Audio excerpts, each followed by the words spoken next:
now, and airline companies have started cancelling flights to Mali as sanctions imposed by the Economic Community for West African States, ECOWAS, begin to kick in. Now, ECOWAS leaders on Sunday imposed new sanctions on Mali, including border closures and a trade embargo, saying the military regime delayed to return to civilian rule after the coup, which was totally unacceptable. Joining us via Zoom is international relations expert and former Deputy Foreign Affairs Minister Emmanuel Bombande. Mr. Bombande, we are grateful that you could join us. What are the likely implications of the situation in Mali on the West African sub-region? Good evening to you and good evening to all your viewers. Basically, what you see happening is one in which we would have all wished could have been avoided. But you are going to see that ECOWAS leaders acted and on the principle of subsidiarity, in which in international relations, the global community now is looking to leaders in regions to take the first step and to now get the compliments of the international community.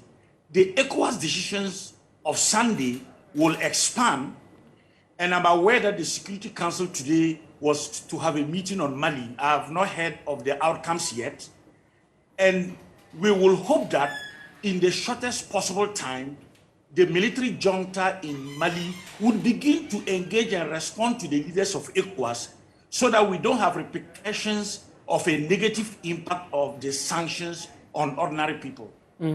And indeed, that has been the concern of many, that the sanctions could exacerbate the insecurity situation in that country and also trigger a spillover effect in other member countries. You agree with this? I agree with it, but I have a different perspective from how other people agree with it. Okay. Whilst I recognize the observation you have made, one thing that people are misrepresenting is to suggest that ECOWAS should not act, because if it acts, there will be certain repercussions against civilians. But that's exactly what Assimi Goïta, the junta leader in Mali, is playing on.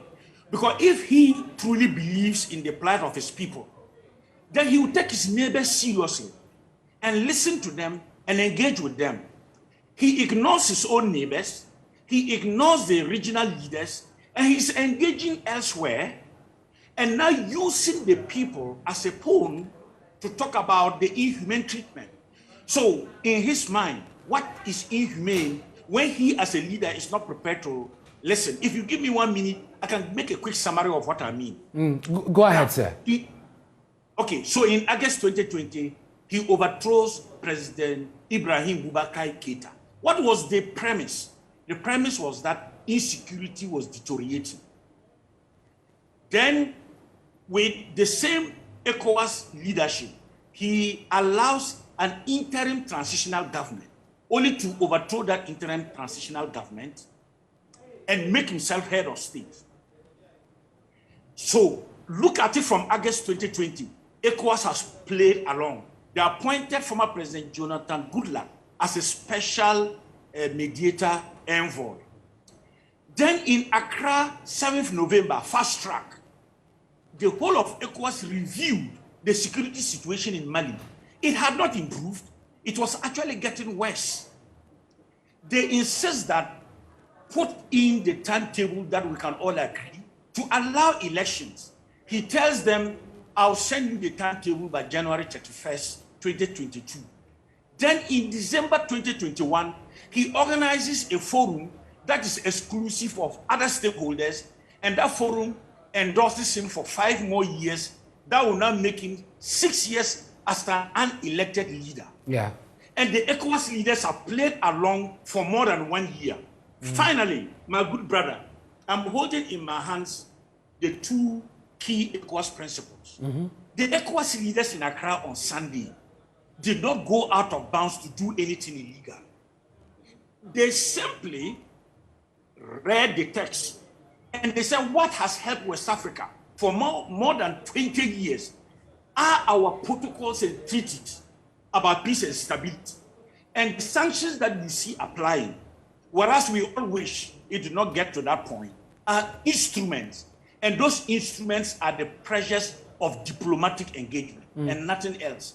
And now that he's saying he's willing to talk with ECOWAS leaders so that they can review the case, it tells you that the sanctions have already worked. And we hope that that will be sooner than later, and people will not suffer the consequences. And that is a very good observation you make, because as we are learning tonight, the spokesperson of the military government has made it clear that it will protect the country's sovereignty. And this is in response to ECOWAS's indication that its security force is on standby and could be activated whenever necessary. Now, what is likely to happen within the corridors of power, seeing all these developments?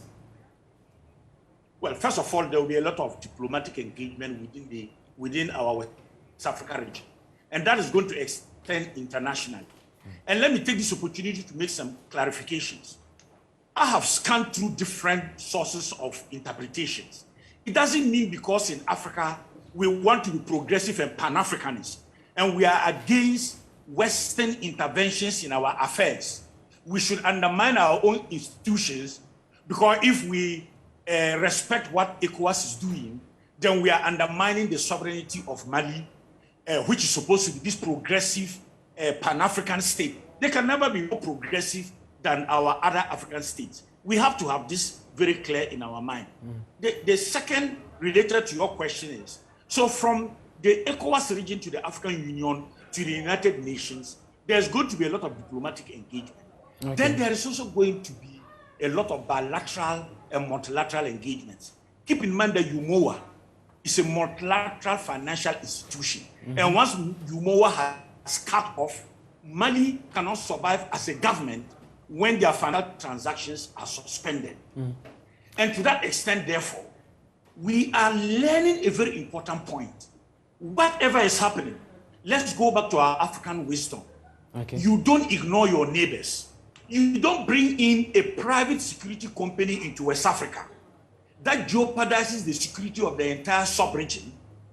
And then you don't care about the repercussions. And that is why when you talk about the activation of the ECOWAS standby force, if you read the communique, ECOWAS is not saying that we are entering Mali with an army to fight the Malian government or its people. Yeah, ECOWAS is saying that we are aware that the decisions we have made can have repercussions in the sub-region. In that case, let's be prepared that we do not see those repercussions to go out of hand, and so our standby force should be ready to deal with those repercussions. It does not talk about fighting Mali. And that is so. Are circulating. And that is so, Mr. Bombande. If you could just hold the line for me, because we're joined by your colleague, Professor Kwesi Enin. Thank you very much, Prof, for joining us here on Joy News Prime. Already, terrorism seems to be thriving in Mali. What are the likely repercussions of the sanctions imposed by ECOWAS? Well, look, sanctions regimes are just, superficial interventions and part of a set of tools in the instrument boxes of international organizations to try to bring about behavioral change. The history of sanctions regimes in West Africa have not been very successful, and they only work against very weak regimes or weak countries. So there's a certain hypocrisy in when sanctions are applied by international institutions and to which particular country. Because if we look at the processes leading to the Malian crisis, we ought to have applied sanctions regimes even against the democratic regimes in Mali and also in Guinea prior to the coup d'etat. And it is this hypocrisy and our inability to be consistent in the application of the instruments in the toolbox that has now transformed this primarily very domestic crisis into a crisis of sovereignty, national sovereignty, Pan-Africanism, and pride. And for that, I agree with my colleague in the studio, Dr. Bombande. Okay? What is happening now? And for me, I always want to go beyond the Malian case, because Mali has become symbolic of the struggle between the forces of evil and the forces of good. If Mali or the international community's interventions in Mali fails, and I can tell you the people of Mali really don't care very much about what the international community is doing, because the same community kept quiet when the democratic regimes were looting. They know how France has looted their country. They know how other West African leaders have tweaked constitutions, have misbehaved and are misbehaving, and the same people are quiet. Okay, so the people of Mali, I'm talking about the citizens, the general citizens, tend to have a certain moral upper hand to say, look, we want to do something different for ourselves, granted that the steps that we have taken are not right.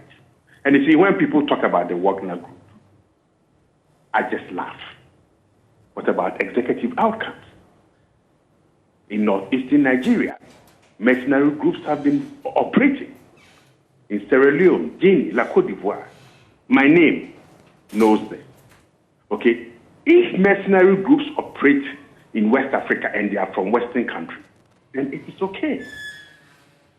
Okay? I mean, I don't know the Wagner Group, and I don't care about what the Wagner Group does.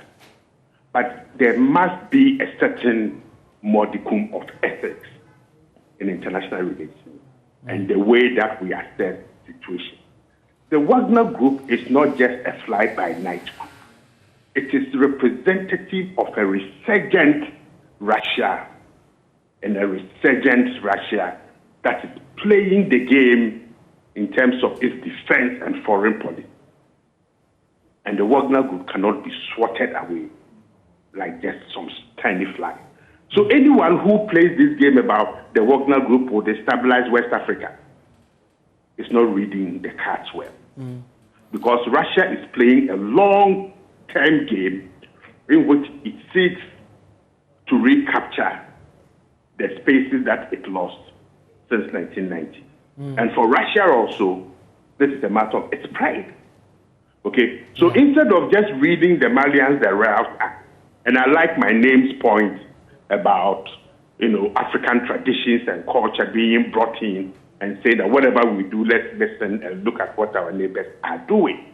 But that same African proverb and culture also says that when you go pointing fingers, you should remember 4 of them are pointing at you. And that in negotiations, and he knows this better because he played a key role in the Gambia. In negotiations, we need that ethical higher ground to be able to say, look, pull back from the brink. Okay, what we are doing is dangerous. The more the Malian regime is pushed, the more Malians are made to feel that their own desires for change and improvement in their living conditions and their contributions to democracy are being trampled by conventions, protocols that are applied haphazardly elsewhere. Then I think we are opening the door for anger against ECOWAS. And so you would want ECOWAS to hear the plea of the military ruler who says that, ECOWAS must reconsider the sanctions imposed. How should ECOWAS do that in the face of your submission? Look, these sanctions are not, they are not going to be effective. Look, it is only going to hit a very tiny elite who will manage to flout it again. Let's not forget that there are companies, businesses, banks whose expertise are sanction busters. Okay? So if Air France doesn't come to Bamako, so what? Who loses? 90% of the passengers are Malians. It's Air France that takes the money anyway.